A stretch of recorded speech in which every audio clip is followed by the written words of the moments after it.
Next factor which affect the enzymes activity is pH, है ना। PH को हम क्या बोलते हैं, hydrogen ion concentration in the medium. Hydrogen ion concentration in the medium is nothing but the pH.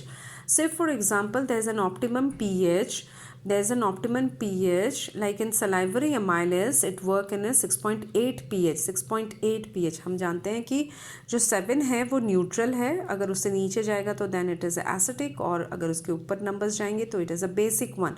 So salivary amylase that is secreted by salivary gland, है ना. salivary amylase that is secreted by the salivary gland, and if this amylase is secreted by the pancreas then it is known as pancreatic amylase. तो ये हम देख सकते हैं कि वो स्लाइटली एसिटिक है, slightly acidic because 7 is the neutral one.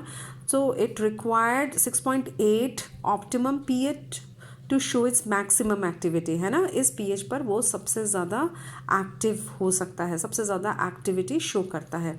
Like pepsin, it is a enzyme which is required to break down protein, है ना.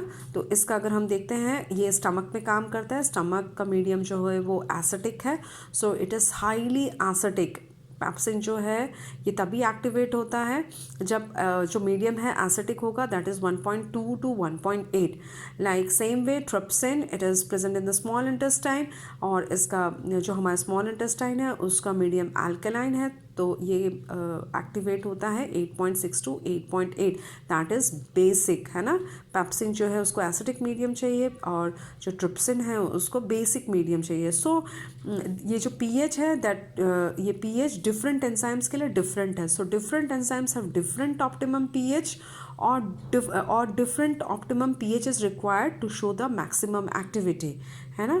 तो हमारे बॉडी में जितने भी एंजाइम्स हैं उनके लिए हम सेम टेम्परेचर बोल सकते हैं. जो हमारा बॉडी टेम्परेचर है हम उसको बोल सकते हैं कि वो टेम्परेचर ऑप्टिमा है जिसमें वो अपना मैक्सिमम एक्टिविटी शो कर सकते हैं, है ना. बट पीएच जो है वो चेंज हो जाता है as per need of the enzyme, as per need of the enzyme. और अगर देखते हैं जो पीएच अगर उस पर्टिकुलर पीएच से अगर वो थोड़ा सा भी डेविएट होता है तो एंजाइम जो है अपनी एक्टिविटी को या फिर स्टॉप कर देते हैं या फिर डीनेचर्ड हो जाते हैं, डिपेंड्स.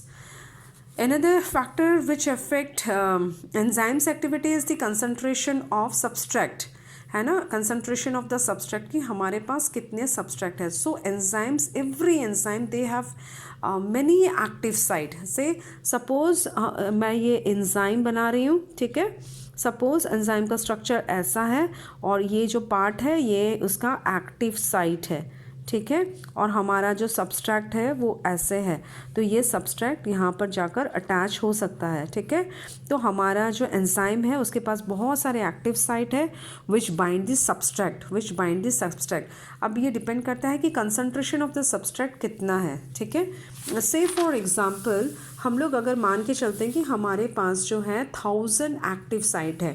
हाँ, ये एग्जाम्पल है.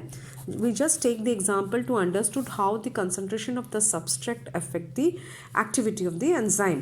तो 1000 एक्टिव साइट है. सपोज हमारे पास अभी 100 सब्सट्रैक्ट है, तो ये पूरा 100 सब्सट्रैक्ट जो है वो एंजाइम के साथ, है ना, एंजाइम के साथ आ जाएगा और एंजाइम सबस्ट्रेट कॉम्प्लेक्स बना देगा, ट्रांजिशन स्टेट जो हम पढ़ रहे थे, और इमीडिएटली वो 100 प्रोडक्ट भी बनाने में एबल है. He is able to form enzyme substrate complex, and this transition state immediately they are able to produce 100 product. क्योंकि हमारे पास एक्टिव साइट तो 1000 है, तो अगर हमारे पास सब्सट्रैक्ट 100 भी है तब भी हम बहुत अच्छी तरह से 100 प्रोडक्ट बना सकते हैं. Same way if we increase this number more and add more 100 then the number of the substrate will be 200.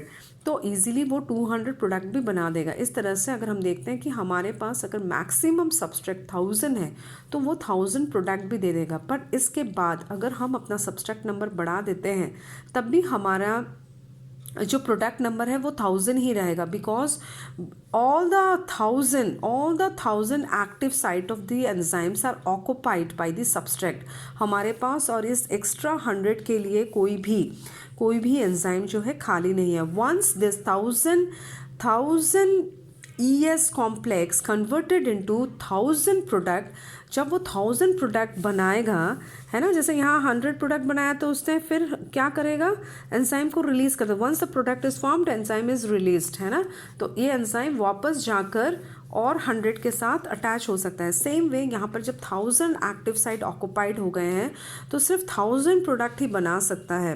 Once this 1000 product were formed, ये एंजाइम को रिलीज कर देता है। Then again this 1000 enzymes having again this 1000 active site were free to bind with the substrate, है ना। तो इस तरह से अगर हम देखते हैं तो हमारा कंसंट्रेशन ऑफ द सब्सट्रैक्ट अगर हम बढ़ा भी देते हैं, एक नंबर जिस अगर हम बढ़ा देते हैं सब्सट्रैक्ट को और हमारे पास एक्टिव साइट और नहीं है तो हम उससे ज़्यादा प्रोडक्ट नहीं बना सकते हैं। से फॉर एग्जांपल यहाँ पर हम एनर्जी देख रहे हैं, एक्शन दे रहे हैं, एंजाइम एक्शन और सब्सट्रैक्ट कंसंट्रेशन दे रहे हैं। तो अगर हमारा एंजाइम का एक्टिव साइट जो है ना, एक्टिव साइट जो है एक पॉइंट पर जाकर ख़त्म हो जाता है, तो उसके बाद क्योंकि यहाँ पर आने के बाद हमारे पास एक भी एक्टिव साइट नहीं है, that because that all the active site is occupied by the subtract, उसके बाद वो स्टडी एक्शन शो करेगा।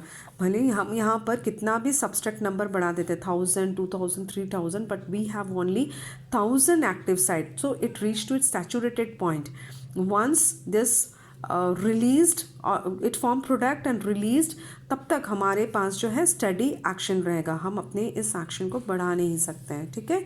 सो in spite of increasing substrate no product will be formed, क्योंकि हमारे सारे जो एक्टिव साइट है that is occupied by the substrate. अगर सब्सट्रैक्ट को हम बढ़ा भी देते हैं तब भी हमारा जो प्रोडक्ट है वो नहीं बन सकता, क्योंकि बाइंडिंग साइट या एक्टिव साइट जो है एंजाइम की वो सभी ऑक्यूपाइड है।